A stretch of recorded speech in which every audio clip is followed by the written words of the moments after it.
Rahul Gandhi RSS को महिला विरोधी बताते हैं, फिर भी संघ परिवार से जुड़े चंपत राय उन्हें शुभकामना देते हैं। सवाल है क्यों?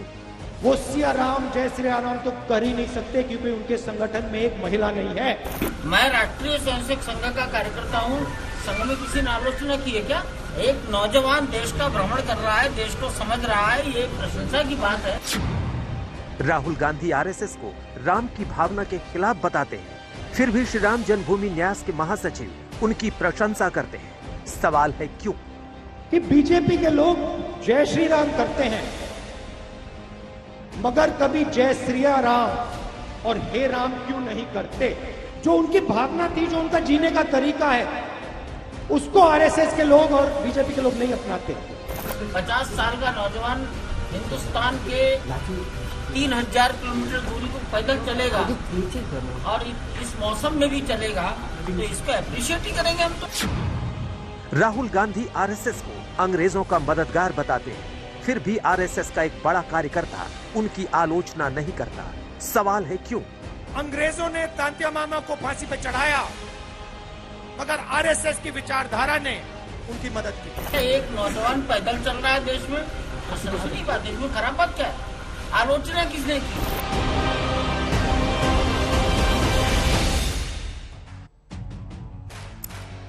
नमस्कार, आप देख रहे हैं हल्ला बोल। आपके साथ मैं हूं अंजना ओम कश्यप। भारत जोड़ो यात्रा में राहुल गांधी जब भी बोलते हैं तो बीजेपी आरएसएस को नफरत से जोड़ते हैं।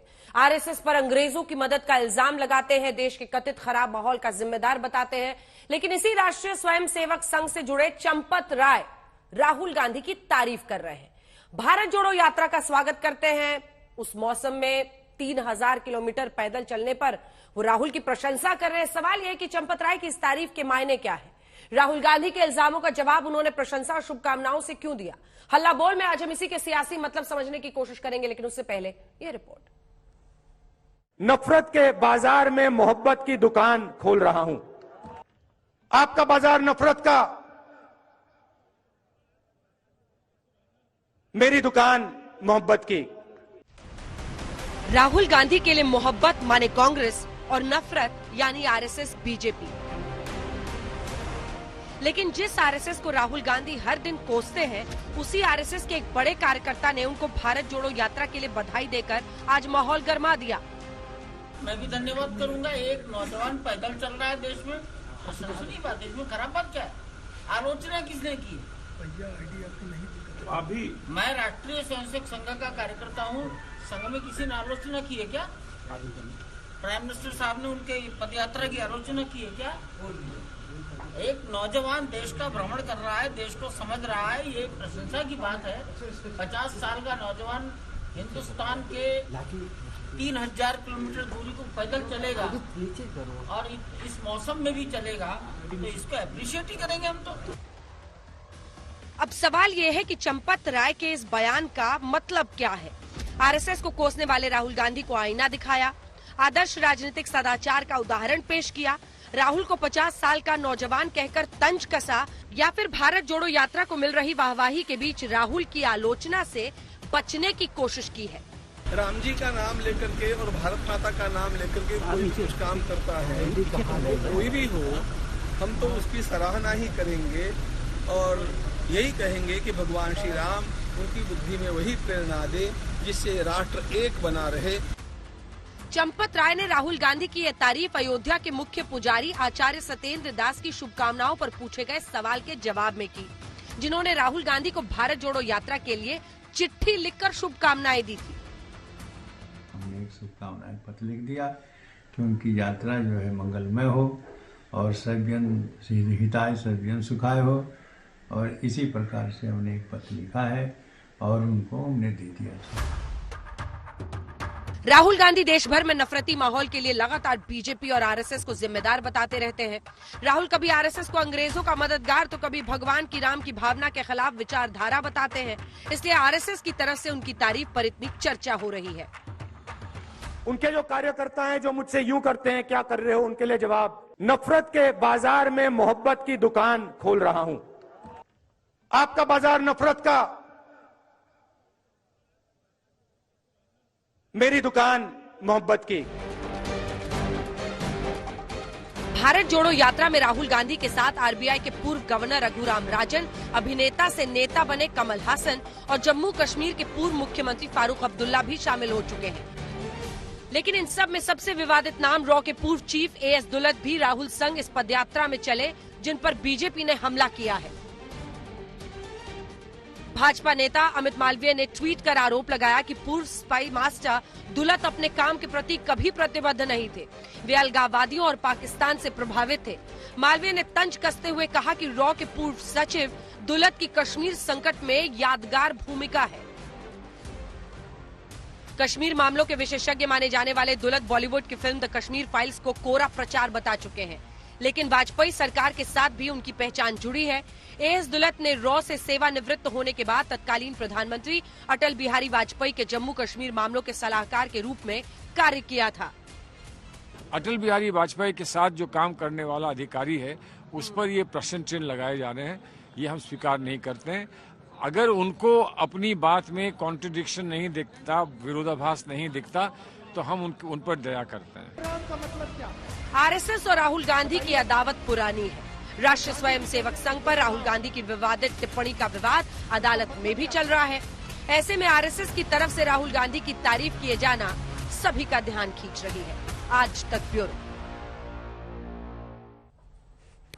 तो राहुल गांधी कहते हैं आपकी दुकान नफरत की है, मेरी दुकान मोहब्बत की है। मैं मोहब्बत फैलाने के लिए भारत जोड़ो यात्रा कर रहा हूं, देश को जोड़ रहा हूं। इधर आपने सुन ही लिया, चंपत राय प्रशंसा कर रहे हैं, लेकिन प्रशंसा है या तंज जब वो 50 वर्ष के नौजवान कहते हैं राहुल गांधी को। गौरव भाटिया राष्ट्रीय प्रवक्ता भारतीय जनता पार्टी के हमारे साथ चर्चा में जुड़ रहे। रोहन गुप्ता जी प्रवक्ता कांग्रेस पार्टी के, आचार्य प्रमोद कृष्णम जी कुछ ही देर में पॉलिटिकल एनालिस्ट के तौर पर जुड़ेंगे। संगीत रागी जी हमारे साथ पॉलिटिकल एनालिस्ट और संघ के जानकार के तौर पर यहां स्टूडियो में जुड़ रहे हैं। गौरव भाटिया जी, चंपत राय साहब प्रशंसा कर रहे हैं, उससे पहले भी हम लोगों ने दिखाया कतार लग रही है ऐसे लोगों की जो अब राहुल गांधी के इस भारत जोड़ो यात्रा की प्रशंसा कर रहे हैं।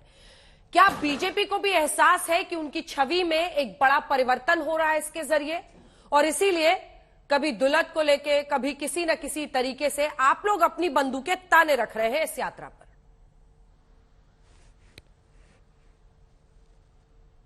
अंजना जी, सबसे पहले तो ये बता दे कि मेरी वॉइस एको कर रही है, अगर ठीक करा ले। अभी करा देती हूँ, वॉइस एको कर रही है उनकी, ठीक कीजिए। हाँ, धन्यवाद। बोलिए। अंजना जी, सबसे पहले तो ये बता दे, दगे हुए कारतूसों पे अपने कारतूस जो है बर्बाद नहीं करेंगे। लेकिन आपने क्योंकि चंपत राय जी की बात करी, तो मैं तो एक बात कहूंगा, इस बयान के कई मायने हैं। सबसे पहले ये तो हमारी जीत है कि आज राहुल गांधी को एक सफल नेता बताने के लिए चंपत राय जी के वक्तव्य का सहारा तो अब कांग्रेस पार्टी भी ले रही है। दूसरी बात, क्या ये कांग्रेस पार्टी के लिए सीख नहीं है अंजना जी? लेकिन देखिए, हम हमेशा कहते हैं कि विपक्ष में हर बात का। सुनिए ना गौरव जी, आपको टोक रही हूँ, लेकिन एक बात कहने का मन कर रहा है, सब बोल लेने दीजिए। ऐसा लग रहा है जैसे आपकी खीर जल जाने पर जो चेहरे का भाव होता है वैसा कुछ दिख रहा है। बीजेपी के सभी नेता कहते हैं ना कि हम संघ के कार्यकर्ता हैं, संघ से जुड़े हुए हैं। अब संघ के ही एक बड़े कार्यकर्ता अगर प्रशंसा कर रहे हैं तो क्या थोड़ा सा मतलब मुश्किल हो रहा है आप लोगों के लिए? अब अंजना जी, मैं अपनी बात पूरी कर लूं और मुझे उम्मीद है कि आप ठोकेंगी नहीं। बोलिए। यहां पे आप खीर की बात तो कर रही हैं, कांग्रेस पार्टी की तो पूरी फसल नष्ट हो गई है। उनसे पूछिए दर्द क्या होता है, चेहरे के हाव भाव देखिएगा। अब मैं अपनी बात पूरी कर लूं, इसके कई मायने हैं, मैं सारे मायने रख दूं, उसके बाद आप चर्चा को आगे बढ़ाइएगा। सबसे पहले मैंने बताया ना कि जब चंपत राय जी ने, अगर आप इसको तारीफ मानते हैं, तारीफ करी, तो कांग्रेस पार्टी इसको राहुल गांधी के गंभीर नेता होने का एक प्रमाण पत्र मान रही है। जीत तो हमारी है। दूसरी बात, कांग्रेस को इससे इसलिए सीखना चाहिए कि हम हमेशा कहते हैं हर बात का विरोध करना, हर बात की आलोचना करना, नरेंद्र मोदी जी को गाली देना। आज तो मैं समझता हूं इस वक्तव्य के बाद ये पता चल गया है कि कम से कम अगर कोई आपका विरोधी भी है और वो चेष्टा कर रहा है मेहनत करने की, प्रयास कर रहा है, ये बात अलग है कि वो 52 साल बाद चलने का प्रयास कर रहा है। बालक होता है 1 साल में चलने लगता है, यहां 52 साल बाद चल रहा है, तो प्रयास तो कर रहा है, तो क्यों आलोचना करें? ये कांग्रेस पार्टी को सीखना चाहिए। तीसरी बात, आप मुझे बताइए, जब चंपत राय जी ने शब्दशाह कहा 50 साल का नौजवान देश को समझ रहा है, तो अगर इसको आप तारीफ मानती हैं तो मैं एक बात बताऊं कि 52 साल का अपरिपक्व बालक अब देश को समझने की कोशिश कर रहा है, जब उसको कई मौके जनता ने दिए। जनता ने मौका दिया अमेठी का सांसद बना के, इन्होंने अमेठी को नहीं समझा, भारत को तो समझना दूर की बात है, और उसके बाद जनता ने हरा दिया। तो मैं केवल इतना कहूंगा, चंपत राय जी ने आज दिखाया है कि आपके मतभेद हो सकते हैं, लेकिन अगर कोई बालक 50 साल का बालक, अपरिपक्व बालक प्रयास करे तो उसकी आलोचना नहीं करनी चाहिए, वरना उसका मनोबल टूट गया तो वो कभी चलेगा नहीं दोबारा। रोहन जी, अब आपसे जवाब लेती हूँ। देखिए, राहुल जी हमेशा कहते हैं कि तुम मुझसे नफरत करते रहो, मैं तुमसे प्यार करता हूँ, मोहब्बत करता हूँ।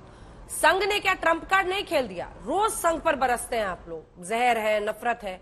अब संघ की तरफ से प्रशंसा हो रही है राहुल गांधी की। आप ही लोगों ने ट्वीट किया था ना, वो आरएसएस के जो हाफ पैंट्स हैं उसके और उस पर की आग लगा रहे हैं वो देश में। अब संघ की तरफ से तो प्रशंसा के शब्द आना मतलब सबसे बड़ा ट्रंप कार्ड हो गया। अंजना जी, पहले तो आपको और सारे दर्शकों को नववर्ष की शुभकामनाएं, क्योंकि नववर्ष में पहली बार मैं आपके वहां डिबेट में आ रहा हूं। आपको भी देखिए, फर्क साफ दिख रहा है। अभी आपने जो भाजपा के प्रवक्ता है जब सवाल पूछा, उनको ये डाइजेस्ट नहीं हुआ कि कोई एक लीडर ने, एक नेता ने राहुल जी की जो एफर्ट है उसकी तारीफ की, और जो उनकी भाषा है, पूरा देश आपकी डिबेट देखता है, नंबर 1 डिबेट शो है। जो भाषा है, मुझे लगता है इसी भाषा के खिलाफ भारत जोड़ो यात्रा है।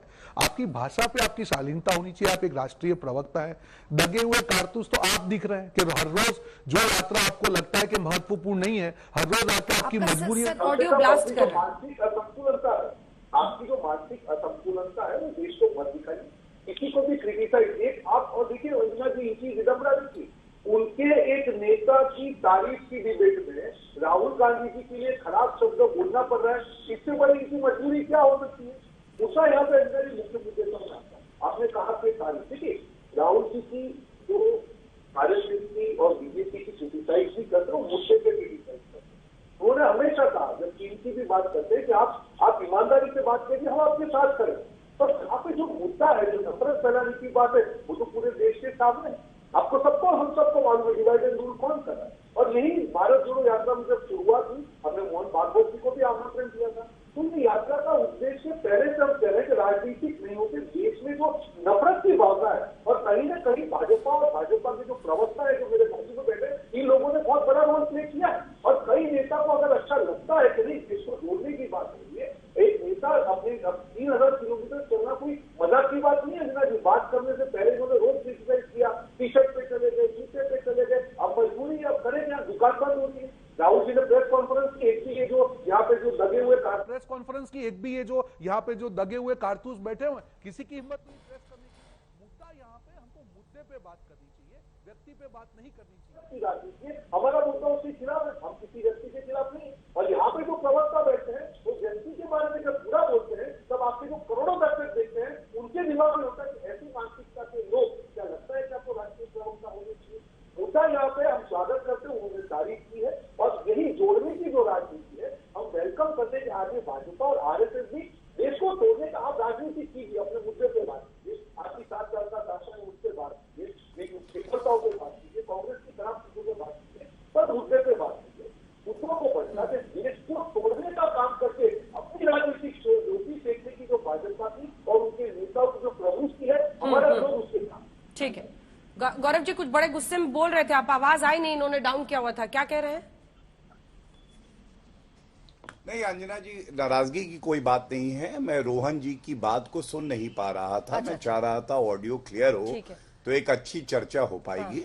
वो अब ऑडियो अभी भी थोड़ा कम आ रहा है, लेकिन मैं उत्तर वो अभी देना शांत हुए हैं, तो अब उनका ऑडियो हम लोग करेक्ट कर लेंगे। थोड़ा ब्लास्ट कर रहा था, ठीक है। गौरव जी अपना छोटा सा एक जवाब दीजिएगा, फिर मैं रागी साहब फौरन आ रही हूँ। क्या क्या पॉइंट नोट किया, सब दिख रहा है यहाँ से, आ रही हूँ।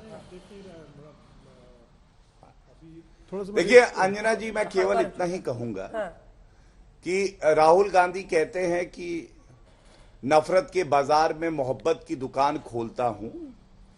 ये क्या है असलियत मैं बताता हूं। मोहब्बत के देश में ये जहर उगलते हैं, और आपने बिल्कुल सही उदाहरण दिया।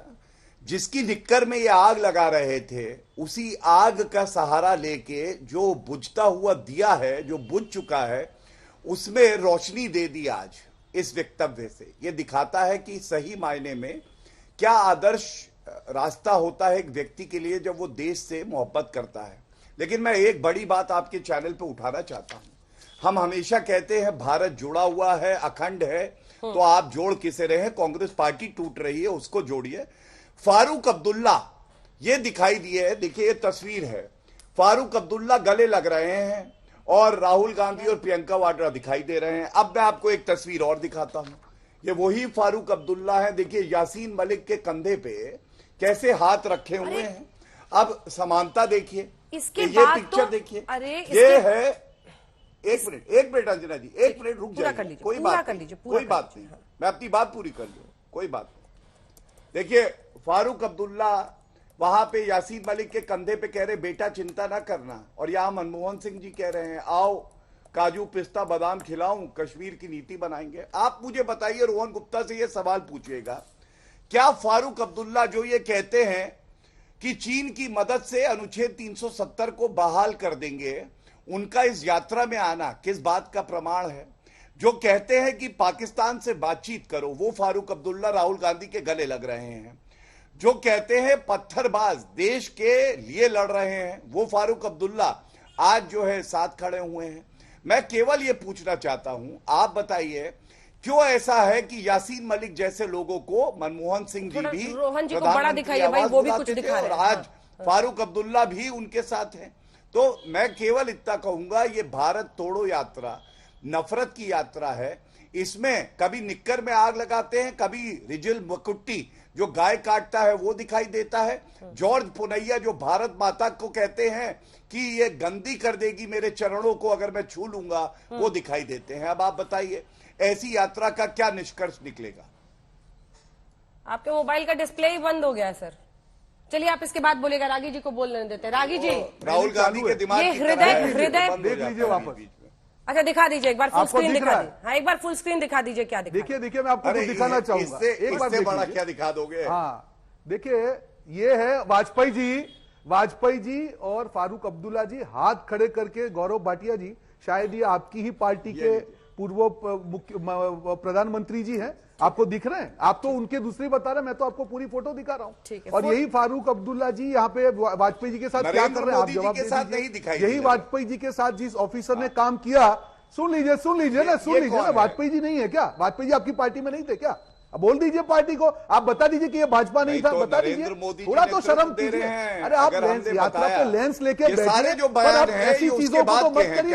अपनी दुकान बंद होने वाली है, ये क्या है, ये कौन है, ये क्या है, ये कौन है, ये कौन है? वाजपेयी जी है कि नहीं है? आप जानते हैं? चलिए मैं उत्तर देता हूं, वाजपेयी जी को जानते हैं? थोड़ा सा ठीक है, रुक जाइए, लौट रहे हैं इस पर। चली गई क्या? फोटो कंपटीशन, नहीं बीच में मत बोलिए। फोटो कंपटीशन से एक बार मैं लौट रही हूं, रोहन जी आ रही हूँ। आपकी जो मानसिकता है, शायद आप नहीं, एक मिनट, शायद आप उस टाइम पे समाजवादी पार्टी में थे, शायद आप समाजवादी पार्टी में थे, शायद आप समाजवादी पार्टी में थे, इसलिए आपको याद नहीं। राहुल गांधी आज जिस पार्टी में है, इस पार्टी से प्रधानमंत्री जी है, उनसे पूछा पिज्जा की स्पेलिंग क्या है, आपकी? तो कहने लगे पी कहीं पे भी जाओ गौरव भाटिया, ये हालत है राहुल मानसिकता, आपकी मानसिकता नहीं बदलेगी, आपकी मानसिकता नहीं बदलेगी। आपका अपरिपक्व बालक आप लग रहे हैं। जब आप 4 उंगली किसी के ऊपर उठाते हैं, जब आप नेगेटिव बात करते हैं, अंजना जी इनको बताना पड़ेगा कि पूरे देश की जनता इनका मजाक उड़ा रही है। ऐसे तर्क लेके ना आए जिसका आपके पास जवाब ना हो, तर्क ऐसे लाइए जिसका आपके पास जवाब हो। ठीक है, मैंने मैं लौट रही हूँ।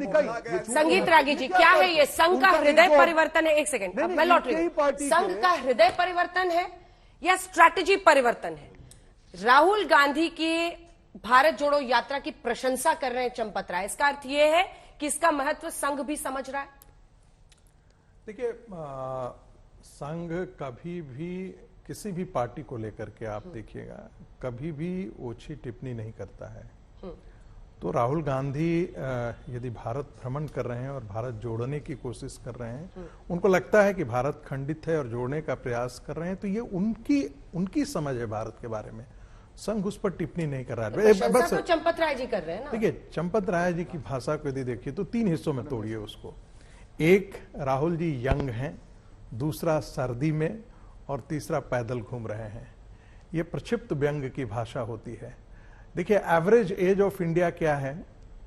70 साल शायद है, 70 या 71 साल है।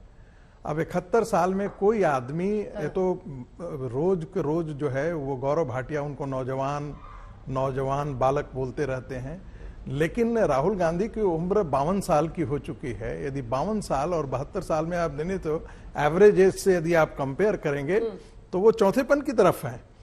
तो व्यंग की भाषा में उन्होंने कहा कि एक आदमी भारत जोड़ो में पैदल चल रहा है, घूम रहा है, तो हमें उसमें क्या एतराज हो सकता है? कोई एतराज की प्रश्न नहीं है। दूसरी हिस्सा जो है, देखिए राहुल गांधी को शायद जो उनका जो स्क्रिप्ट लिख रहा है, शायद एक बहुत बड़ी गलती कर रहे हैं। मोहब्बत जो है वो बाजार, न तो बाजार की वस्तु है न तो दुकान की वस्तु है। राजनीति व्यापार की हो सकती है, लेकिन मोहब्बत व्यापार की वस्तु नहीं है और न ही बाजार की वस्तु है। उनको पता नहीं किसने स्क्रिप्ट दे दिया है। जब वो भारत भ्रमण पर निकल रहे हैं और वो कहते हैं कि हमारा राजनीतिक इसमें कोई ये नहीं है, इसमें मंशा राजनीतिक नहीं है, लेकिन जब आप सवाल करते हैं तो सारे सवाल आपके राजनीतिक होते हैं, आपके बिंब राजनीतिक होते हैं। जब आप सहारनपुर में जाते हैं तो आप मुस्लिम नेताओं को लेकर के वहां पर खड़े होते हैं। जब आप केरल में जाते हैं तो आप चर्च के साथ खड़े हो जाते हैं, और जब आप भोपाल में जाते हैं तो आप मंदिर, उज्जैन में जाते हैं तो आप मंदिर के साथ खड़े हो जाते हैं। तो आप क्या गलत है? सभी धर्मों का सम्मान करने में क्या गलत है? नहीं, ये सभी धर्मों का सम्मान नहीं एक है। ही करिए। सुन लीजिए मेरी बात। नहीं, मैंने बिल्कुल नहीं कहा। चूंकि सहारा नहीं, मैं जो कह रहा हूं उसकी तरफ आप सुनिए, मैं जोड़ रहा हूं। पहुंचे मुस्लिम बहुल इलाके में जहां आपको मुस्लिम वोट को मोबिलाइज करना है, वहां आप मुस्लिम प्रतिनिधियों को लेकर के मंच पर खड़े होते हैं। जहां क्रिश्चियन को मोबिलाइज करने की जरूरत है, जहां क्रिश्चियन बहुलता है, वहां पर आप क्रिश्चियन बनने की कोशिश करते हैं। और जहां पर आप हिंदू डोमिनेटेड एरिया में जाते हैं तो वहां पर आप जनेऊ डाल करके और जो है वो त्रिपुंड लगा लेते हैं। तो ये मत कहिए कि हम भारत जोड़ो याद है, ये कहिए कि हम एक राजनीतिक यात्रा पर निकले हैं, हम अपनी कसरत में लगे हुए हैं, और उस कसरत का एक ही हमारा निष्कर्ष है कि हम किस प्रकार से अपने को कांग्रेस के अंदर एक बड़ा नेता के तौर पर स्थापित करें। दूसरी बात कि हम कांग्रेस को कैसे खड़ा कर सकें। ये कहते तो उसमें बहुत आसानी होती, लेकिन क्या ऐसा वो कांग्रेस पार्टी को कर पाए हैं? मुझे तो लगता है कि इसमें बहुत संभावनाएं न के बराबर। रोहन जी, इसका जवाब दीजिए, क्या करने निकले हैं राहुल गांधी? भारत जोड़ो तो वो कह रहे हैं, एक क्या उन्हें लगता है भारत खंडित है? दूसरा, क्या ये राजनीतिक तौर से कांग्रेस पार्टी के एक प्रचार के तौर पर नहीं देखा जाए, क्योंकि वही लीड कर रहे हैं ना, वही फेस है, हालांकि कई एनजीओ के साथ वो इस यात्रा को कर रहे हैं। और तीसरी तरफ जो बड़ी बात है, जो राजनीतिक रूप से आप देखिए कि क्या उनका जो कंफ्यूजन है मिशन का, वो अन्य पार्टियों में इतना आगे बढ़ चुका है कि कोई दूसरी पार्टी, आप देखिए, आप फारूक अब्दुल्ला तो ठीक है, खैर वो गले मिल रहे हैं, लेकिन चाहे मायावती हो, अखिलेश हो, रियल जो इस वक्त के प्लेयर्स हैं राजनीति में, नीतीश कुमार है, वो सब उनसे किनारा काट रहे हैं। बस 10 सेकंड में जोड़ देना चाहता हूं। वो इसलिए नहीं किनारा करते हैं, किस कर रहे हैं? देखिए अंजना जी, जितनी क्षेत्रीय पार्टियां हैं वो कांग्रेस के पराजय और पराभव पर आगे खड़ी हुई हैं, और कोई भी राजनीतिक पार्टी जो कांग्रेस को पराजित करके और दफन करके आगे बढ़ी है, वो कभी नहीं चाहेगी क्षेत्रीय पार्टियां कि कांग्रेस को वो राजनीतिक जमीन दे। यही कारण है कि चाहे वो अखिलेश हो, चाहे कोई भी क्षेत्रीय पार्टियां, वो उनके साथ नहीं खड़ी होंगी। ठीक है, मेरे तीनों सवालों का जवाब और जो इन्होंने टिप्पणी की है। मैं जवाब दे दूं। देखिए, इनकी विडंबना देखिए, जो भाजपा के आधिकारिक प्रवक्ता है और अनाधिकारिक प्रवक्ता है, ए टीम और बी टीम। हम लोग डिबेट कर रहे हैं अंजना जी, किसी आरएसएस से लिंक्ड व्यक्ति ने तारीफ कर दी राहुल जी की, या उन्होंने कहा कि नहीं एक अच्छी चीजें जा रहे हैं, और यहां पे इसको ये जस्टिफाई करने कि वो तारीफ नहीं, वो व्यंग है, वो तंज है। यही तो मजबूरी है, इनको देश को देखना ही नहीं है। देश बदल रहा है, आपकी नफरत की दुकानें बंद हो रही है। आप कह रहे हैं कि हिंदू बहुल, अरे ये पूरा भारत है, ये पूरा भारत है, यहाँ पे हिंदू भी है, मुसलमान भी है, सिख भी और ईसाई भी है, और सबको मिलकर आगे बढ़ाना है। यही तो राजनीति बदल रही है, और इसीलिए आप लोग की दुकान बंद हो जाएगी। संगीत रागी, अगर नफरत की दुकान बंद हो गई तो आपको डिबेट पे बुलाएगा कौन? क्योंकि यहाँ तो आप नफरत फैला रहे हैं। मुद्दा आपको समझना पड़ेगा। संगीत रागी, कौन सी भाषा नफरत की बोली है? प्रवक्ता है, हम तो राहुल गांधी के राजनीतिक यात्रा पर आप लोग जो बात कर रहे हैं, बीच में मत बोलिए। मैं आपके बीच में नहीं बोला, मैं आपको बीच में नहीं बोला था। मेरी बात व्यक्तिगत टिप्पणी की, इसलिए मैंने बोला, मैं तो चुप ही हूं सर। कि चाहे हिंदू हो, मुसलमान हो, सिख हो या ईसाई हो, पूरे देश को जब जोड़ने की बात है यही मैसेज। और हमने तो, आपने कहा कि राजनीतिक पार्टियां, हमने तो मोहन भागवत जी को भी इनविटेशन दिया था। हम तो सबको चाह रहे हैं कि सब जोड़ के चले। जब देश को जोड़ने की बात है तो उसमें ऐसे भी लोग आएंगे जो मुझे पसंद नहीं है, जिसकी विचारधारा मेरे साथ में नहीं है। राहुल जी क्यों गए? अटल जी की समाधि पे क्यों गए? मैसेज बहुत क्लियर था कि अटल जी भी विपक्ष के नेता थे, उनकी किसी नीतियों के साथ हमारा विरोध हो सकता है, पर जहां देश को जोड़ने की बात थी या लोकतंत्र की रक्षा की बात थी, तब उनके शासन में भी इस प्रकार की सिचुएशन नहीं हुई। और आज यही विडंबना देखिए, उनकी ही पार्टी के एक प्रवक्ता को अटल जी की पहचान नहीं आ रही है, जो फारूक अब्दुल्ला जी का हाथ ऊंचा करके बैठे हैं। आज इनके लिए ये विडंबना की बात है, क्योंकि नफरत उनके दिल में इतनी ज्यादा घुस गई है। और मुझे विश्वास है अंजना जी, जब तक भारत जोड़ो यात्रा खत्म होगी, तब तक यहां पे बैठ के जो प्रवक्ता है, अपने आप को जो मंदबुद्धि बालक और ये करके अपनी ही छवि को नीचे कर रहे हैं, उन तक भी इसका असर पहुंचेगा। और एक मिसाल कायम होगी नए साल में कि आप नेशनल टीवी पे जब बैठते हैं तब पॉजिटिव चर्चा कीजिए, नकारात्मक चर्चा मत कीजिए।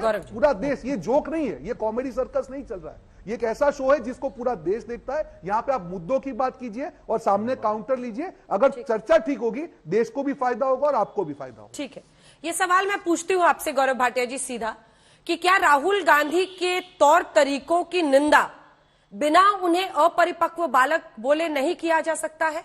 क्योंकि आप हमेशा इन शब्दों का सहारा लेते हैं, लगभग मेरे साथ किए हुए हर डिबेट में, इसीलिए आपसे सीधा प्रश्न है।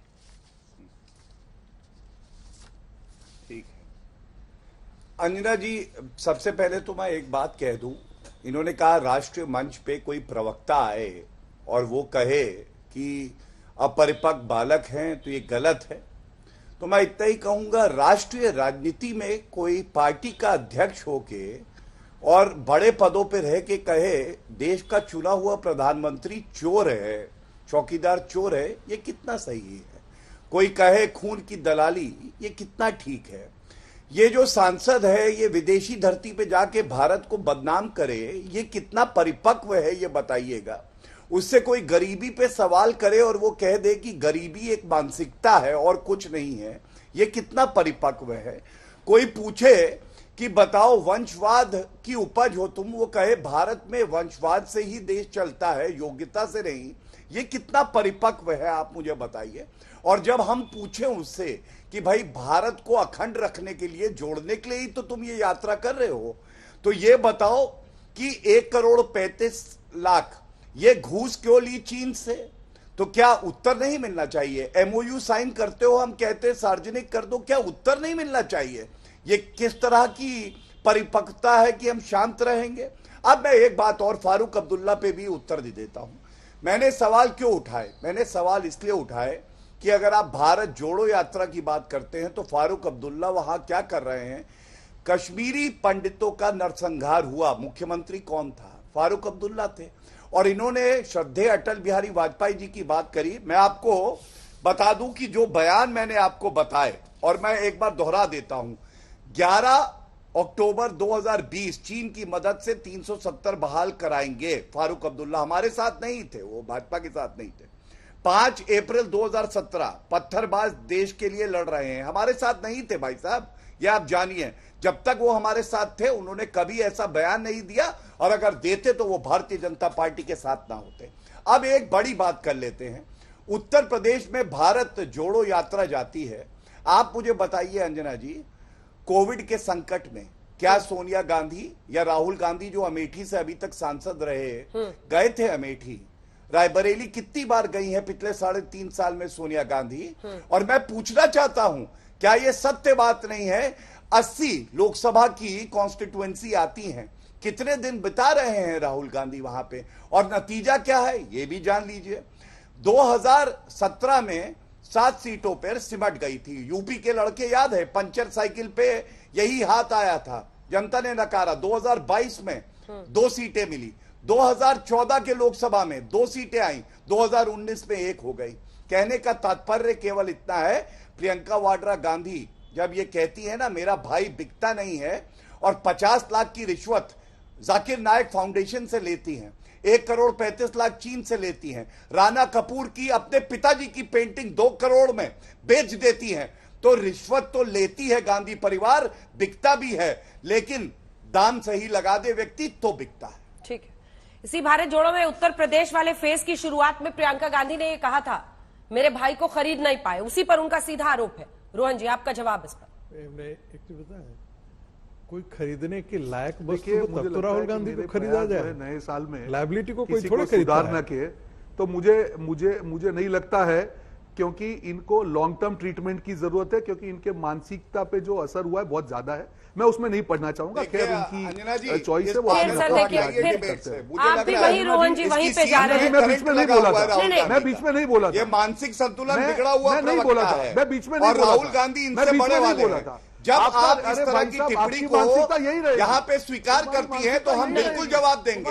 इनकी सीट का जो करंट है वो हटाइए, इनके दिमाग पे बुरा असर हो रहा है। रोहन जी, यही आते थे रोहन गुप्ता, गुजरात में कांग्रेस पार्टी की सरकार आ रही है, जब नतीजे आ गए तो भैया गायब हो गए, ट्रीटमेंट की जरूरत है, भैया गायब हो गए। गुजरात में क्या हुआ इंजेक्शन नहीं देना पड़ेगा आपको, अगर आप दवाई के लायक नहीं हो, आप इंजेक्शन के लायक हो। हिमाचल में क्या हुआ, चाहे क्या हुआ लाखों हिमाचल खर्च हो में, जाए, क्यों ये जो कांग्रेस का मेरा भाई है इसकी मानसिक हालत ठीक कर दो। मैं मेरी बात कर रहा हूँ, गौरव जी एक सेकंड रुक जाइए। खत्म कर रोहन जी, किसी को पागल नहीं होने देंगे। किसी की मेच्योरिटी इमेच्योरिटी पर टिप्पणी की जा सकती है, लेकिन मेंटल ट्रीटमेंट चाहिए, इससे बचिए, इंजेक्शन देना पड़ेगा। ऐसी बातों से बचिए please mister Gupta, please mister Gupta, खर्च हो जाए, पागल का इलाज कराएंगे। अगर हमारे नेता के खिलाफ बोलेंगे तो मैं बोलूंगा अंजना जी, वापस आइए, दलील पे आइए। सारे उदाहरण दिए आपको, बोलेंगे तो मैं बोलूंगा, और इनको दवाई की जरूरत है, इनको इंजेक्शन की जरूरत है, इनको दवाई से काम नहीं होगा, इनको इंजेक्शन देना पड़ेगा। और इंजेक्शन दूंगा मैं, इनको जरूरत है तो मैं दूंगा। कांग्रेस पार्टी अंजना जी मेरी, हाँ मैं आ रहा हूँ, मैं यहाँ पे, अरे पूरा ही होगा। देखिए अंजना जी, इनका अहंकार फेफड़े खराब हो गए अभी ये जो 3 चुनाव हुए, कोविड वायरस चुनाव हुए, गौरव जी प्लीज, गौरव जी, हिमाचल का और एमसीडी का इलेक्शन हुआ, 3 चुनाव हुए, जब आप 3 चुनाव हुए, तीनों में थे बीजेपी, और आज एक पे आ गए। ये बॉकलैट देखिए, पूरा देश देख रहा है, ये दवाई का असर नहीं होगा, गुजरात में इनको इंजेक्शन देना की पड़ेगा। सरकार बना रहे थे, वो भी देंगे भाई साहब, इंजेक्शन नहीं देंगे। हिमाचल में राहुल गांधी को, महाराष्ट्र का मुंडन, मुंडन याद है, मुंडन याद है, मुंडन महाराष्ट्र का बता रहे थे जब 10 साल एक बार आपकी वादा खिलाफी का सबूत है। ठीक है रोहन जी, मुंडन याद है क्या? रोहन जी एक बार सबकी आवाज नीचे याद है कीजिए एक साथ। एक बार फिर से आप सभी को याद दिला दूं कि हल्ला बोल का ये नियम है कि हम लोग एक बार में एक ही व्यक्ति की आवाज ऊपर रखते हैं। दोनों अगर एक साथ बोलेंगे तो दोनों की आवाज सुन पाना हमारे दर्शकों के लिए मुमकिन नहीं है, और हम उनके समय को बहुत बहुमूल्य मानते हैं। इसीलिए आप दोनों की आवाज नीचे करके हम कह रहे हैं कि प्लीज एक दूसरे पर पर्सनल टिप्पणी से बचिए, ताकि दर्शकों का वक्त बर्बाद नहीं हो। किसी को इंटरेस्ट नहीं है जब आप लोग एक दूसरे पर गाली गलौज करते हैं। तो वापस टॉपिक पर आते हैं, स्पेसिफिक सवाल पर आते हैं। रोहन जी, दोनों की आपत्ति जो थी हमने दर्ज कर ली है, प्लीज आप लोगों से रिक्वेस्ट है मत टिप्पणी कीजिए, एक दूसरे पर मत टिप्पणी कीजिए। रोहन जी 2 सवाल, एक तो मेरे भाई को कोई खरीद नहीं पाया, उन्होंने 3-4 ऐसे मुद्दे गौरव जी ने एक के बाद एक गिना दिए, जिसकी वजह से सवाल भ्रष्टाचार के मुद्दे पर सीधे गांधी परिवार तक पहुंच गया। और दूसरा, मोहब्बत की दुकान है, वो मोहब्बत की दुकान में कोई दूसरा विपक्ष का नेता क्यों नहीं जा रहा? आज भी राहुल गांधी को लेकर झिझक है ना लोगों के मन में। और जो इन्होंने बोला कि these parties grew at the expense of Congress, यानी कांग्रेस से अलग होकर उन्होंने कांग्रेस की जमीन को ही खींचा है, वो कैसे होंगे? और ये कहते हैं कि हम सबको एकजुट करेंगे, तो क्या कर रहे हैं वो? देखिए अंजना जी, जो उन्होंने 2-3 सवाल उठाए, उन्होंने कहा कि ये आज पीएम केयर फंड में सारी चाइनीज कंपनी का कितना पैसा गया उसकी भी जांच करो। 8 साल की उनकी सरकार है, डिबेट में आके क्यों आक्षेप कर रहे हैं? आपको लगता है कि ये किया है, आप एक्शन लीजिए ना। आप तो विदाउट कारण भी एक्शन ले लेते हैं, तो आपके सामने तो करिए ना, डिबेट में आके क्यों मुद्दे उछाल रहे हैं? तो ये राजनीतिक जो आक्षेपबाजी नहीं पूरी जनता समझती है। दूसरी बात, आपने कहा विपक्ष के नेता काफी स्टैलिन से होकर आज शिवसेना से लेके काफी पार्टियां शामिल हुई है, ये हमने इनविटेशन सबको दिया है। और जैसे राहुल जी ने कहा, हर पार्टी की कोई राजनीतिक उनकी मजबूरी भी हो सकती है, नहीं जुड़ेंगे। आज अखिलेश जी ने पत्र लिखकर उन्होंने अपनी शुभकामनाएं दी। तो मुद्दा यहां पे ये नहीं है कि किसी के लिए कंपल्सन है कि इस यात्रा में जुड़े। मुद्दा है हमने इनविटेशन दिया, मुद्दा है कि हमने हमारी जो विचारधारा है, जो देश को विचारधारा है, मुझे लगता है कि भाजपा को या गौरव भाटिया को भी उससे एतराज होना चाहिए। ये सबको जोड़ने की बात है। मुद्दा यहां पे कि जब नफरत के सामने हम लोग सबको मिलकर जोड़ने की बात कर रहे हैं, तो विडंबना क्या है? सबको साथ में लेके चलिए। और आपने कहा, ये अभी उछल के बोल रहे थे गुजरात का, मैं आपको कहूं महाराष्ट्र में तो उनका ही ओवर कॉन्फिडेंस था। मुंडन, आज भी मुंडन क्रिया इनकी हुई नहीं है, उनके बाल दिख रहे हैं सबके सामने। दूसरी बात, इस चुनाव में 3 चुनाव हुए, गुजरात का चुनाव हुआ, हिमाचल का हुआ, एमसीडी का हुआ, तीन जगह भाजपा थी। आज 3 में से 1 जगह हो गई, फिर भी ओवर कॉन्फिडेंस में उछल रहे हैं। आपको मुबारक, जनता आपको धीरे धीरे रिड्यूस कर रही है, आपको समझ में आ रही है तो ठीक है। राहुल गांधी जी आपको भी मौका दे रहे हैं, नफरत की दुकान बंद कीजिए, नहीं तो आपकी दुकान बंद हो जाएगी। हम तो प्यार का पैगाम लेके आगे बढ़ रहे हैं, आपको करना है तो ठीक है, नहीं तो नहीं करना है, आपकी मजबूरी है। मुद्दा यहाँ पे अंजना जी, जिस प्रकार से मैं आपको छोटी सी संक्षिप्त में मेरी अंजना जी बस आ रही हूँ, तुरंत आ रही हूँ, पूरा जवाब दीजिएगा। प्रकार से आज यात्रा को 1 मिनट बीच में क्यों बौखला रहे हैं यार, मेरी बात को खत्म होने दीजिए। भारत जोड़ो यात्रा आगे बढ़ रही है, किसी के खिलाफ नहीं है, ये यात्रा किसी के खिलाफ नहीं है, हम सबको साथ में लेके चलने जा रहे हैं। जो भी प्रेम की बात करेगा, आज किसी उनके ही रिलेटेड व्यक्ति ने टिप्पणी कर दी, पॉजिटिव नेगेटिव उनकी बात है, आज ये लोग बौखला गए। किस प्रकार की राजनीति है? अरे जिसको आना हो आए, यात्रा में आप भी आइए ना। इसका मतलब ये नहीं कि अगर आपकी विचारधारा मुझसे नहीं मिलती है तो आप यात्रा में नहीं जा सकते। उद्देश्य सबका एक होना चाहिए। और यहाँ पे कितनी भी गंदी बात करो गौरव भाटिया, पूरे देश की जनता और पूरे राष्ट्र की जनता जानती है कि नफरत की राजनीति नहीं चलेगी। धीरे धीरे परत साफ हो रही है, आप पे सीट भी जाएगी, ऐसी उम्मीद रखता हूं। ठीक है गौरव जी, चूंकि आप पर सीधा उन्होंने किया, आप जवाब दे दीजिए, उसके बाद रागी जी आपकी बारी होगी फौरन। अंजना जी, पहले तो मेरी आपसे केवल इतनी सी दरख्वास्त है कि अगर एक प्रवक्ता व्यक्तिगत टिप्पणी करता है, ओछी भाषा का इस्तेमाल करता है, तो कृपया करके जनरलाइज करके ये मत बोलिए। दोनों प्रवक्ताओं से मेरी ये निवेदन है, जिस प्रवक्ता ने व्यक्तिगत टिप्पणी करी है उस पर बात करिए, दूसरे प्रवक्ता को शुरुआत की है। सर आप भी उनके नेता पर पर्सनल टिप्पणी ही कर रहे हैं। देखिए आप बीच में फिर बोल रहे हैं। ठीक है प्लीज रोहन जी मैं बात कर रही हूँ। आपने शुरुआत की है, मिस्टर गुप्ता, शुरुआत की है। Mister Gupta please. अंजना जी आप उनको बोलिए ना, मिस्टर गुप्ता, शुरुआत उन्होंने की है। देखा आपने अंजना जी? मिस्टर गुप्ता आप थोड़ी डिफेक्ट करेंगे, मैं क्या बोलूंगी। देखिए इनकी। गौरव जी आप उनके नेता पर पर्सनल टिप्पणी ही कर रहे थे ना, वहीं से बात शुरू हुई। आप पे भरोसा है हमको, वहीं पे शुरू हुई बात। प्लीज नहीं, एक मिनट, कौन सी टिप्पणी पर्सनल है? चलिए आज ये भी सेटल हो जाए। अरे सर वही जो आपका फेवरेट वर्ड है राहुल गांधी के लिए, आप हर डिबेट में उनको अपरिपक्व बालक कहते हैं। एक मिनट, ऐसी अच्छा, इस तरह के शब्द कोई भी आप ही के नेता के लिए इस्तेमाल करेगा, आपको भी अच्छा नहीं लगेगा। नहीं, चौकीदार चोर है क्या था बताइए? माफी मांगी है राहुल गांधी ने? 1 मिनट बताइए। हैं, खून की दलाली, माफी मांगी? बिच्छू बुलाया इनकी पार्टी ने, चाय वाला कभी चोर नहीं होगा, नीच, माफी मांगी है? हम अपरिपक्व कह दे तो आप कहती हो ये गलत है, वेरी बैड।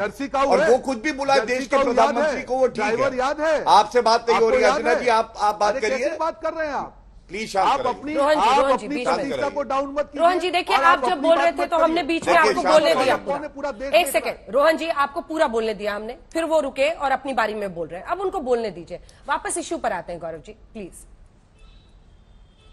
मैं बिल्कुल अंजना जी, मैं इश्यू पे आऊंगा और ये कह के आऊंगा और डंके की चोट पे कह के आऊंगा, हमारे देश के चुने हुए प्रधानमंत्री को कोई अपशब्द बुलाएगा ना, तो उसको हम वही बुलाएंगे जो जनता बुला रही है। लोकसभा में 10 साल रह के इस अपरिपक्व बालक को यह नहीं पता था लोकसभा में कितनी सीटें हैं, कहते 546। खैर अब मुद्दे पे आता हूं जो आज की यही मानसिकता है क्या आपके मुंह पे ही दिख रहा है अपरिपक्वता, अपरिपक्वता आपके मुंह पे। वापस अब वो टॉपिक पे आ रहे, टॉपिक पे बात कीजिए। अच्छा, बाल क्यों नहीं कटवाए बताइए महाराष्ट्र में? ठीक आएगा तो मैं बोलूंगा, ये मुद्दे पे होगी तो मैं बोलूंगा अंजना जी। देखिए कुछ सवाल हैं अंजना जी हमारे भी। गौरव जी सुनिए, देखिए अंजना जी, आज राहुल गांधी को कौन सी विपक्षी पार्टी का नेता मानता है? आप मुझे बताइए। ममता बनर्जी खुद प्रधानमंत्री बनना चाहती हैं, विपक्ष की नेता बनना चाहती हैं। आप शरद पवार से पूछ लीजिए, अखिलेश यादव आए नहीं। आज ये बात तो स्पष्ट है ना अंजना जी कि ये सारे मिलके भी भारतीय जनता पार्टी से टक्कर नहीं ले सकते हैं। ये सच्चाई है, ये माने या ना माने। अगर दमखम होता तो अकेले लड़ लेते, नहीं लड़ पाए, ये सच्चाई है, पहली बात। दूसरी बात, आप मुझे ये बताइए, क्या ये जब भारत जोड़ो यात्रा है, ये तो भारत की अंदरूनी मामला है ना।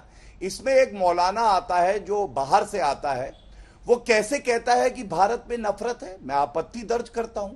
किसी विदेशी व्यक्ति को यह हक नहीं दिया है जनता ने कि वो हमारे देश को सर्टिफिकेट दे।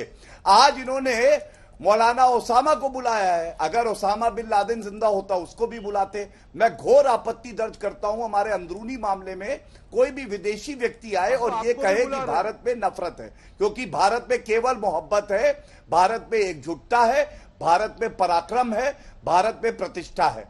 दूसरी बात, आप मुझे ये बताइए, क्या यह सत्य नहीं है कि Priyanka Vadra Gandhi general secretary incharge थी उत्तर प्रदेश की, उनका क्या योग्यता है? यूपी में क्या हाल हुआ? 2 सीटें अंजना जी इनकी आई, आज वो प्रियंका वाड्रा गांधी हमें दिखाई दे रही थी राहुल गांधी के साथ। मतलब वंशवाद।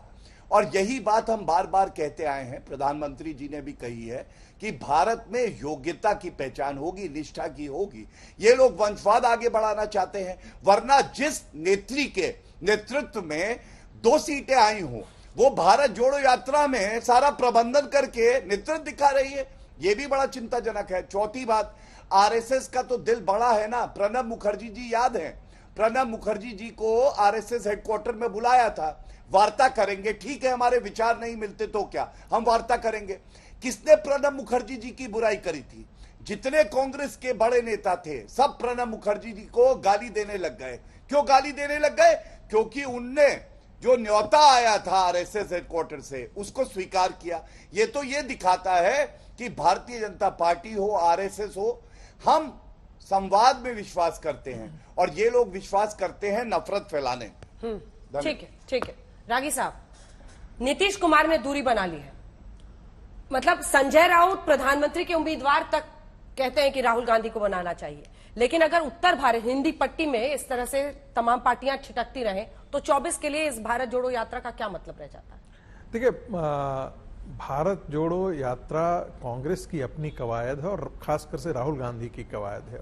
और जब राहुल गांधी हिंदी पट्टी से बड़े जितने राज्य हैं उस राज्य से कांग्रेस पार्टी खत्म है। आप सोच सकते हैं कि उत्तर प्रदेश विधानसभा चुनाव में 54 ऐसी सीटें हैं जहां पर नोटा की संख्या ज्यादा है जितना वोट कांग्रेस पार्टी को मिला है। तो आप अंदाजा लगा सकते हैं कि कांग्रेस पार्टी की स्थिति क्या है। कांग्रेस पार्टी कहने को एक राष्ट्रीय पार्टी है, लेकिन उसकी हालत एक बड़ी क्षेत्रीय पार्टी के रूप में मैं आज के दिन में देख रहा हूं। तो इसलिए 2024 में इसकी कोई संभावना होती है मुझे दूर दूर तक नहीं दिखाई पड़ता है।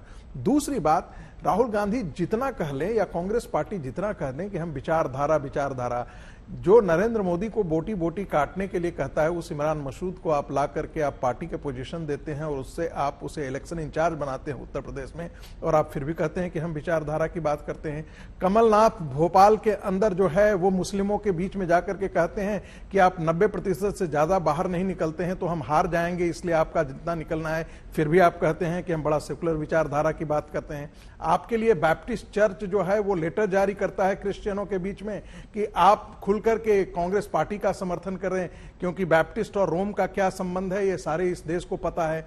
तो आप विचारधारा की बात तो बिल्कुल मत कीजिए। हाँ, ये बोलिए कि हमने एक राजनीतिक कवायद की है, एक नया प्रयोग किया है और राजनीति में नया प्रयोग होना चाहिए। संभवतः ये नया प्रयोग इनको सफल नहीं हुआ, क्योंकि जिस प्रयोग को सोच कर किए चले थे भारत जोड़ो यात्रा में, उसमें आप ऐसे लोगों को ले जाएंगे भारत टुकड़े टुकड़े गैंग के साथ खड़ा हो। कौन नहीं जानता है कि प्रशांत भूषण जो है वो कश्मीर के अलगाववादी तत्वों के साथ खड़े हुए। कौन नहीं जानता है कि सेल्फ डिटर्मिनेशन को मामला को लेकर के जो प्रशांत भूषण है वो हमेशा इसकी बात करते रहे। ऐसे तत्वों को लेकर के मूलतः ये एनजीओ के द्वारा इनकी एक फेस लिफ्टिंग का प्रयास था। जो कम्युनिस्ट पार्टियां, जो एनजीओ थी, उनको लगा कि राहुल गांधी का, मैं कह सकता हूं कि बड़ा थोड़ा सा बुरा लगेगा ये बात, क्योंकि उनकी अपनी राजनीतिक समझ नहीं है। 20 साल से आप सांसद हैं साहब और आपको भारत की समझ नहीं है, और फिर कुछ लोग आपको एनजीओ के आप पास जाते हैं, वो लोग बोलते हैं बड़े बड़े नारों से। जब आपकी अपनी आप अपने पढ़ करके नहीं समझे होते हैं, दूसरे के विचारों से आप प्रभावित होते हैं, तो एक रोलिंग बॉल जैसा हो जाता है, आप भेगा बॉन्ड की तरह इधर उधर घूमते रहते हैं। नतीजा है कि राहुल गांधी की भाषा और उनके विचारों में कहीं कंसिस्टेंसी नहीं दिखती है। अब वो भारत जोड़ो यात्रा की तरफ निकलते हैं, लेकिन वही सब काम कर रहे हैं, उन्हीं लोगों के तत्वों के साथ खड़े हैं जो भारत विरोध पर कहीं ना कहीं अपनी राजनीति जी ने ऐसा क्यों कहा है? मुझे 2 लाइन में समझाइए। आप तंज, ये शब्द वो शब्द करके तंज तो बता रहे थे, लेकिन बड़ा पॉजिटिव मूड में वो कह रहे हैं, बड़ा ही कर रहे हैं भाई। मैंने 2 चीजें कही, संघ का और संघ से कोई भी जुड़ा हुआ व्यक्ति जो संघ की है, कभी भी ओछी भाषा का प्रयोग किसी राजनीतिक दल के लिए आज तक किया हो, आज तक की मैं बात कर रहा हूं, कभी नहीं। एक समय होता था, बच भी जाते हैं, उनसे कोई बुलवा नहीं सकता जिस पे बोलना ना हो। सुनिए, एक समय ऐसा हुआ करता था कि संपूर्णानंद जी दीनदयाल जी को कहते थे कि हमारा मैनिफेस्टो जरा लिख दीजिए, और लोग इस प्रकार के संबंध हुआ करते थे। ये राजनीति में घृणा का विस्वमन जो है वो श्रीमती सोनिया गांधी के राजनीतिक उदय के बाद हुआ है। इससे पहले नरसिंह राव के समय तक भी आपने देखा होगा कि कांग्रेस पार्टी और भारतीय जनता पार्टी के बीच में राजनीतिक विरोध था, राजनीतिक दुश्मनी नहीं थी। एक राजनीतिक दुश्मनी की बीज जो है इस भारत की राजनीति में वामपंथियों ने दिया और उसको आगे बढ़ाया श्रीमती सोनिया गांधी ने। रोहन जी, देखिए मुझे खुशी हो रही है कि नए साल में दो भाजपा प्रवक्ताओं के जवाब दे रहा हूं, और क्योंकि एक से नहीं बन पा रही है तो दूसरा भी अपने मुद्दे ऐड कर रहे हैं। अभी दोनों ने कहा प्रियंका गांधी की बात की। आज मुझे लगता है कि भाजपा प्रवक्ता शायद उत्तर प्रदेश से ओरिजिनली और शायद समाजवादी पार्टी में भी थे, बाद में भाजपा में आए। उनको मालूम होना चाहिए कि प्रियंका गांधी वाड्रा जी उत्तर प्रदेश की हमारी इंचार्ज है और इसीलिए वहां पे थी, नंबर 1। नंबर 2, योगदान की बात की। और अभी देखिए दोनों ही जो भाजपा के प्रवक्ता है, ये जब भी कोई भी राज्य में भाजपा की हार होती है तो नक्शे से राज्य चला जाता है। हिमाचल में हार हुई तो क्या हिमाचल उत्तर भारत में नहीं? बीच में मत बोलिए ना, मत बौखलाइए, मैं बीच में नहीं बोला था। क्या हिमाचल उत्तर भारत में नहीं है? क्या दोनों लोग भूल गए? अरे आपकी हार हुई है तो उसको स्वीकार कीजिए ना, क्या हार तो हुई है। और दूसरा, भाजपा प्रवक्ता ने कहा कांग्रेस सीधा नहीं लड़ सकती है, तो हिमाचल में हम लोग किससे लड़े थे? एलियन से लड़े थे क्या? वहां पे आपने सब नफरत फैलाई है और वहां पे हम जीत के आए हैं और एक शुरुआत हो चुकी है। देखिए मुद्दा यहाँ पे अंजना जी एक चीज समझना पड़ेगा, जब आप किसी की अननेसेसरली क्रिटिसाइज करते हैं, किसी की कोई भी चीज को उठा के उसके ऊपर आप प्रवक्ता वो करते हैं, तब आपको समझना पड़ेगा कि देश की जनता आपका मूल्यांकन कर रही है। आज एक नेता ने राहुल जी के बारे में कुछ कहा, यहां पे ये लोग आके उसका लॉजिक देने की बजाय ये कह रहे हैं कि उन्होंने ये नहीं कहा, तो इसका तो मतलब क्या हो? तो फिर आप डिबेट में मत आइए। और इनकी विडंबना और देखिए, जो राहुल गांधी का इतना क्रिटिसाइज कर रहे हैं और हर रोज उन्हीं की यात्रा के बारे में आके डिबेट में आके अपने विचार रखने। ये प्रश्न कई लोग उठा रहे हैं रोहन जी, और 50 साल के नौजवान जब उन्हें कहा जा रहा है। आखिरी जवाब दे रहा हूं, आके देख रहा हूं, आखिरी जवाब दे रहा हूं। रागी जी ने कहा कि नफरत की बात, ये नफरत की बात जब हम वाजपेयी जी की समाधि पे जा रहे हैं, अन्ना जी कौन सी नफरत हुई? हमारे मन में तो कोई नफरत है नहीं। ये राजनीति कब से हुई है? जब ये नया शासन जो मोदी जी का शासन हुआ है तब से ये हुआ है। तब तक तो सब मिल बांट के प्यार से, और यही मैसेज हमने दिया कि राजनीति में आपका विचार भेद हो सकता है, मतभेद हो सकते हैं, पर मनभेद नहीं होना चाहिए। और अगर आप में मनभेद नहीं होता तो भारत जोड़ो यात्रा का आप स्वागत करते, आप जुड़ते और साथ में करते। हम सब मिलकर बात करते ना। आपको नफरत की खेती करनी है, आपको मालूम है कि जब तक नफरत का कीचड़ फैलेगा तब तक ये नया कमल खिलेगा। और हमारा विरोध उसी बात के सामने है कि आप नफरत की राजनीति से राजनीति मत कीजिए, मुद्दों की राजनीति कीजिए, बेरोजगारी की बात कीजिए, महंगाई की बात कीजिए, एकता की बात कीजिए और देश की बात कीजिए। क्यों आपको नफरत का सहारा लेना पड़ता है? क्योंकि आपकी राजनीति में दम नहीं है, आपके मुद्दों में दम नहीं। और गौरव जी, राहुल जी तो संसद में भी गए थे जादू की झप्पी देने के लिए पीएम को। हाँ अंजना जी, वो कितने गंभीर थे। उसके बाद जब आंख चमकाई थी तो पूरे देश ने देखा था, और प्रधानमंत्री जी को वहां पे झप्पी देना लोकतंत्र के मंदिर में कितना उचित है ये खुद दिखाता है वो कितने अपरिपक्व हैं। लेकिन मैं एक दो बातें और कह दूं, आपको इनको ये बताना चाहिए कि पंजाब में इनकी सरकार थी, पंजाब में इनकी सरकार चली गई और विधानसभा चुनाव हुए थे। 4 प्रदेशों में हमारी सरकार थी, उत्तर प्रदेश, उत्तराखंड, गोवा और मणिपुर। हम लोग वहां पे पुनः जीत के आए थे। गुजरात में इतिहास रचा है। इनकी एमसीडी में क्या हालत हुई है दिल्ली में, हमने वो भी देखा है। ये क्या दर्शाता है? ये केवल एक बात दर्शाता है कि राहुल गांधी को बहुत कंफ्यूजन है, क्योंकि राहुल गांधी का वक्तव्य पढ़ देता हूं। उन्होंने अंजना जी अभी कुछ दिन पहले कहा, मैं भारत यात्रा पर निकला, हर जगह प्यार मिला मुझे। अंजना जी ये तरीका ठीक लगता है? अगर आपको ठीक लगता है तो ठीक है भाई, सारे दर्शक तो देख रहे हैं। रोहन जी देखिए प्लीज, क्या हो जाता है? प्लीज रोहन जी प्लीज, ये ठीक बात नहीं है भाई। इतने कमजोर प्रवक्ता है। मैं केवल इतना कहूंगा, राहुल गांधी के दिमाग की आप हालत देखिए। वहां पे भूचाल आया है या तूफान आया है, राहुल गांधी का वक्तव्य है। उन्होंने कहा मैं भारत यात्रा पर निकला, हर जगह प्यार दिखा, मुझे कहीं नफरत नहीं दिखी, हिंसा नहीं दिखी। अरे भाई जब कहीं नहीं दिखी, यही बात तो हम भी कहते थे अंजना जी कि भारत में प्यार है। चलिए आपकी इसी बात के साथ इस बहस का अंत करेंगे। और आज की बहस, रोहन गुप्ता जी आपको अक्सर शिकायत रहती है, नोट करके तारीख रख लीजिएगा। ये 1 घंटे की बहस भारत जोड़ो यात्रा पर ही हुई है ना राहुल गांधी पर यात्रा। आप लोग अक्सर शिकायत करते हैं कि नहीं होती है, ऐसे वाले जो बहस है उसको भुला देना बेहतर समझते हैं।